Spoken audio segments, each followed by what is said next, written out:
तो hello guys, welcome to my YouTube channel. आप लोगों को मेरे यूट्यूब चैनल पर स्वागत है।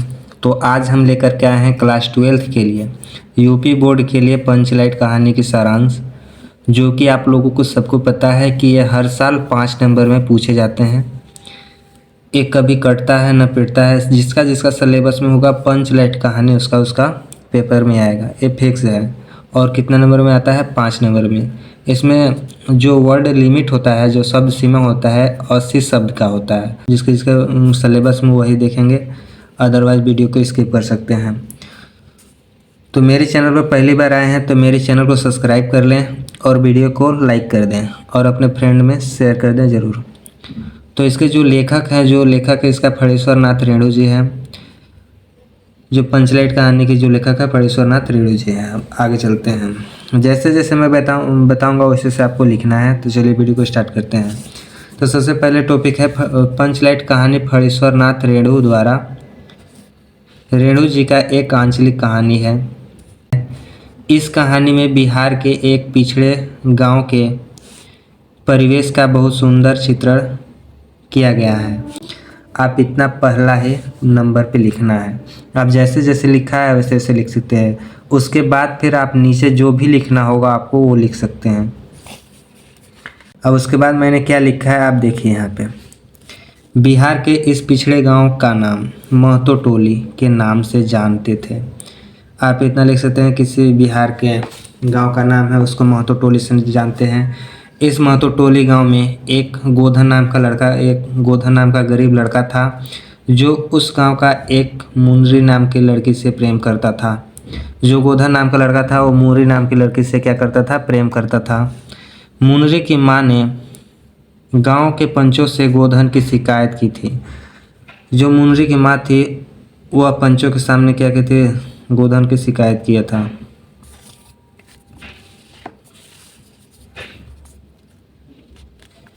क्या शिकायत किया था?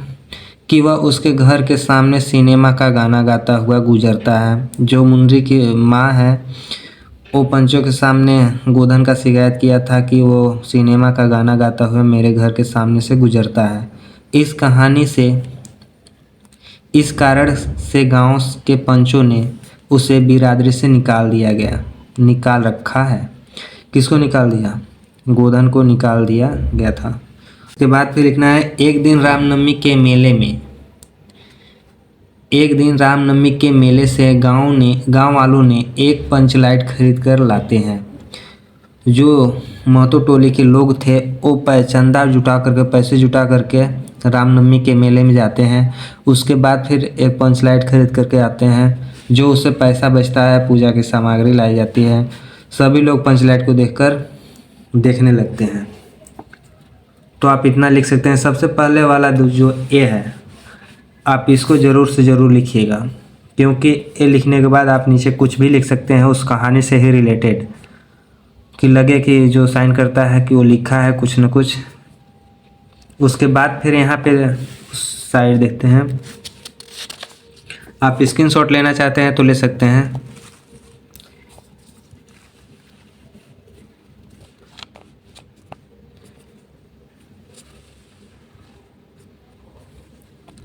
देखने के लिए बहुत उत्सुक थे,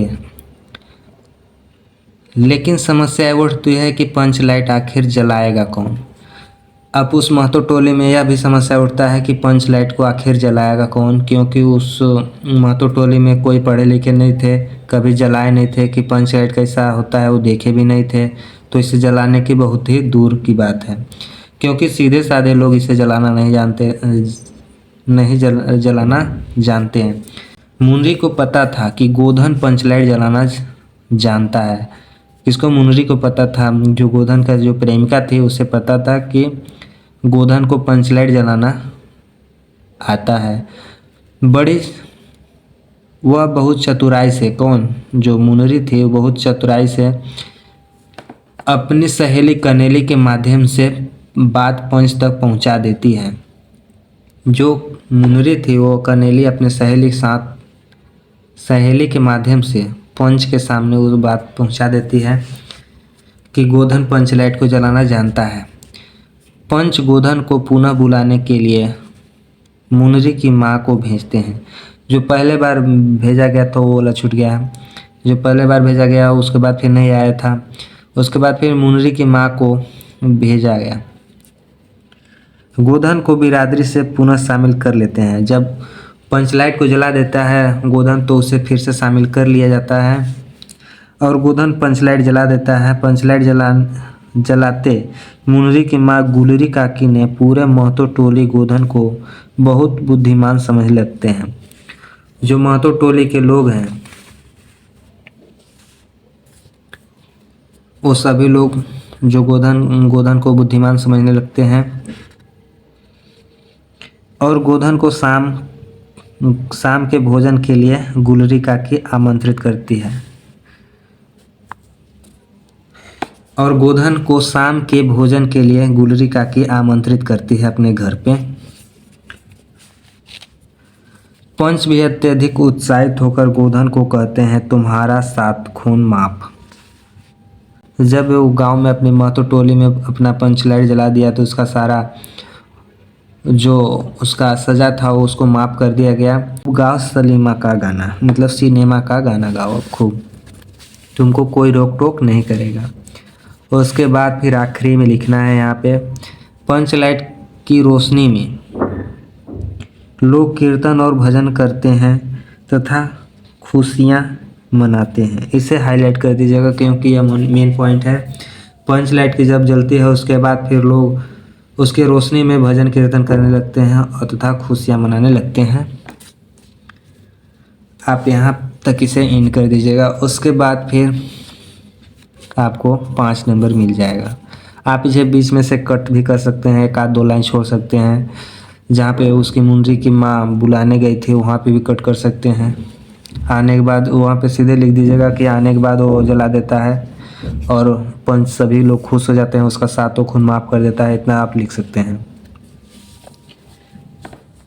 तो आप इसका स्क्रीनशॉट ले सकते हैं।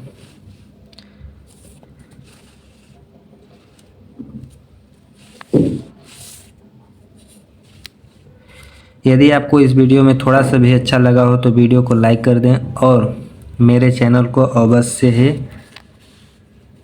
सब्सक्राइब कर लें क्योंकि अब डेली का डेली 2022 का पेपर और 2023 का पेपर और 24 का पेपर आने वाला है। फिजिक्स, केमिस्ट्री, मैथ और इंग्लिश और हिंदी का जो पेपर था हुआ था हमारे वो वाला आने वाला है। तो प्लीज़ मेरे चैनल को सब्सक्राइब कर लें और वीडियो को लाइक कर लें। मिलते हैं किसी नेक्स्ट वीडियो में, तब तक के लिए बाय बाय।